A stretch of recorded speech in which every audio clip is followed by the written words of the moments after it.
sa video be obi bi on channel we so bia so on hwe sa video no fan to the team no who stepper so betiki because of CCC you see a visa card your card no and make transaction online your charges be was so yentiase and up to now no me make transaction be charge be baswa me feel rate now me the mame and a charge na also no still am yentiase my personal nations for the past 3 days still I want me explaining anything and fan share me from online and there me toy no price on the mame $793 $793 and no more tell me what the bag na sikama 12,000 no tell 12,000 no 105 Ghana cedis 12,105 Ghana cedis. That particular time, no son me turn. Now rate on the mammy 13 Ghana cedis. Buying here 13 Ghana cedis. Inti meaning say, and you say drew 12,000. No, me she me card new GCB. Inti me from many more kasai. First one I'm a friend, a girl no handy over the guy back no. Cause say me holding on, check rate no. Nafi. Wo wie no me tro ni na book ni me form bi ana that time no catch me say particular time na me talk ade no me ma check ade na na wo 30 buy ni 13 Ghana cedi before say me turn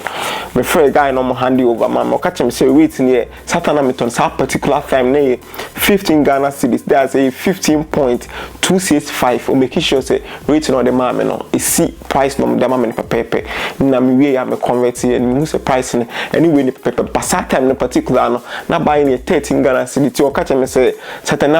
buying here 15.2 and selling here 16.2 but you tell say that I know the man said I be still am tell say and see me my time but can me sign free or number back get back on the file no cause already guy now the chat we the man me catch and say okay so say about 15 points win up we now the mama na rate no the mama na on fa chart na mama GCB exchange rate chart no say chart na some the me provide the chart because say me a customer so some we transparent say bia me account so me am account so the some we transparent mama because in the sika ma bread dey nya nya wo account me dem okay me dey to anti so me ya di bia me so no e dey na mo ye dey me nya fa so dey e free ho nti me na my request is okay me person me exchange rate no chart no sibia for the past 4 days no person me hu sibia akọ abasi akọ nti me person me hu exchange rate no chart no na me dey e se me hu o se chart no di o hu me hu no ha o ne be hu on the side but me na me mistake I now say rate be so I have to see and I say be so one link be so okay you come website wo nti say we provide with GCB website wo okwa be hu exchange rate no be hu ni chart no be ekoso bia no be hu omo ntimi am provide am me so I'm so okay timi train be 10 minutes na me free be me free na girl fire e wo mo customer we no fine no na me be say na say me person me who current exchange rate no me person me who rate ni sisia in case you say me third ya me person me who rate no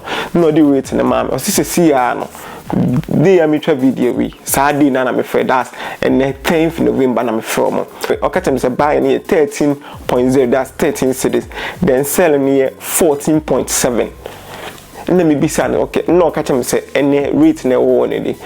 and the war city anti me so e be say wow if you be then say exchange rate say rate buying here 15 points to say rate no the man wa ha no say 15.26 no within 3 days ni meet me bounce back about 13.0 na me be say again say okay on show my system no so no for the past 4 days dollar not me had drop it on my buy no it me had drop here about 15 points I think about 15.26 etimi drop ya basa sa 15.26 na guy na o GCB wona me ne kasa o ka kire me no etimi drop ya ba ho no so dap ma ho etimi drop in through ho timi ni say obi e ma me different rate enti up to now data my video me ya ba continuously till say GCB be hu video we no more respond to ebia me email anase bia me customer call definitely no my friend girl no nti omunim report na aba ho no mbehu say me transaction $794 no more to 12,000 but friend mbehu me number to meet me follow up to now see me clear explanations and yes right now the me so me Visa card no and fantadi online PM course me transaction no better me na me hu di nti a o mate sa transaction o mate sa amount na that particular time na me hu o mutimi me transparent ma me there up to now the means me order means me use me order dey bia online PM cause GCB na me use GCB na me use na ho na me use me Visa card and now say bia me try different bank me try different bank na me hu say the same ayina na ekoso a definitely me update mo sa channel we so ni say bi obi wo ha ono so tade but tell no on tade bia se ba me gidi sa video be ba ama yet me follow up bi hu de ekoso bia e bia exchange ayeye GCB apart from say GCB make his profit no ho still no transaction be cost so ye ni man na say omonti me explain because we need mommy the same customer we mommy different rates say Saturday we so mommy different we say endru was na che me so a me ntia cause me sa time na me to dem na rate near 13 cities buy near 13 cities but me we no $793 say in case of say it be all converted at the about 13 Ghana cedis na rate no more converted at 793 times 13 Ghana cedis the esen come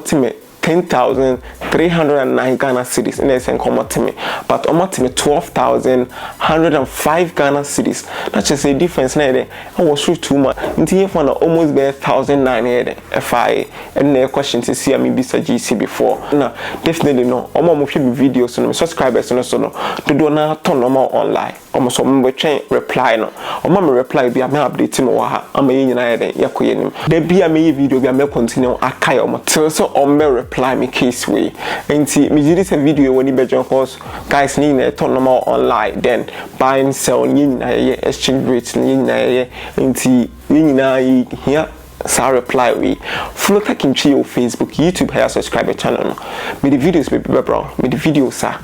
here o Ghana ha bia wo ya de bia unim ade na wo ye no